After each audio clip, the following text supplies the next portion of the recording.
Well, you're looking at it closely and saying, yes, of course I know what it is. It's familiar, but I can't quite put my finger on it. Well, I don't really blame you, because until you get to the back and see that Koleos, you don't really recognize it. And that's because there aren't so many on the Indian roads.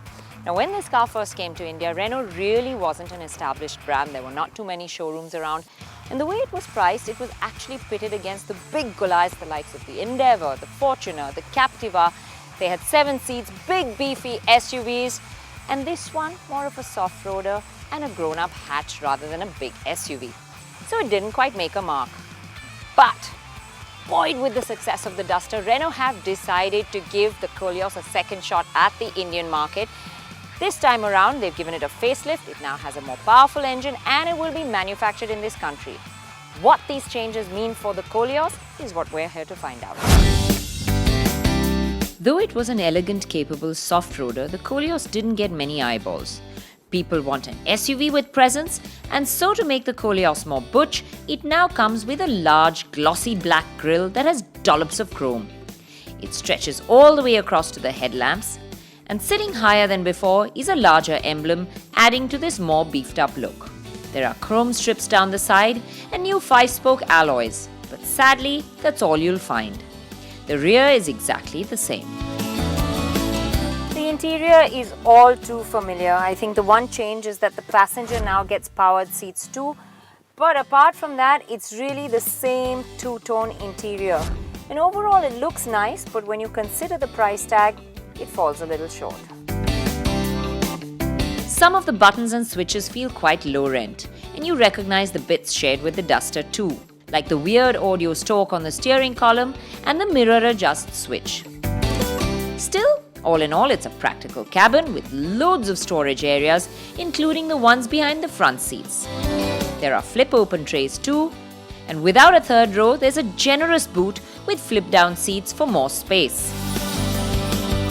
So it's a nice back seat. I can sort of put all my things down on this tray.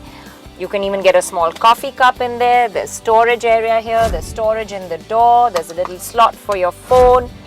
And space, comfortable. I've got ample leg room. I've got enough headroom. There's width at the back over here. And you even got AC vents. I've got a control for the blower at the back.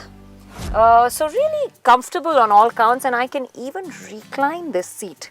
It's not that easy to recline it, but yes, once it works, you're really comfortable in this backseat. The features are the same as before, but there's a considerable list. The 4x4 versions get the same kit as before, including keyless go, dual zone automatic climate control, pillar mounted rear aircon vents, automatic headlamps and wipers, electric front seats, leather upholstery and electric mirrors. There's also the wonderful sounding Bose 8-speaker audio system with CD, aux, USB and Bluetooth connectivity. In terms of driver aids, there's Hill Start Assist, Hill Descent Control and selectable all-wheel drive with 3 modes. On the safety front, there's 6 airbags, ESP and ABS with EBD. The difference this time around is that when you opt for the 2-wheel drive version, you do sacrifice some of this equipment. You lose ESP and Hill Start and Descent controls, and there are only 2 airbags, and the Bose audio system does without the amplifier and subwoofer. The largest difference though is the one that you really can't see but have to feel. The earlier Koleos came with a 2-litre engine making 148 bhp and 32.6 kgm of torque in a 4x4 version with an auto box. So this has the same 2-litre engine as before, but there are variants now. So you get a base 2x4 manual version which has the same power as before, and then you get this one which I'm driving. It's a 4x4 manual. It's got 171 bhp and 36.7 kgm of torque, so that's more power. Now the engine has gotten stronger and it is punchier, but there's a considerable amount of turbo lag, and especially in situations like this when I have to slow down for a speed breaker. I have to shift it right back up to first because otherwise it will stall on me. Drop below 40 even in second gear and it just won't get a move on. Overtaking, you have to work the gears. Ambling around in the city, you have to work the gears. Basically the turbo is like a lazy schoolboy on a Monday morning. It takes its own sweet time, comes in after 2000 RPM, and even when it does, there's no surge of power. It's just sort of, okay, I'm awake, now you can go. That turbo lag's quite a disappointment, and it does take away from the fact that you actually have more power on hand. Now, having to work the gears is not necessarily a bad thing because the gearbox is light and easy to use.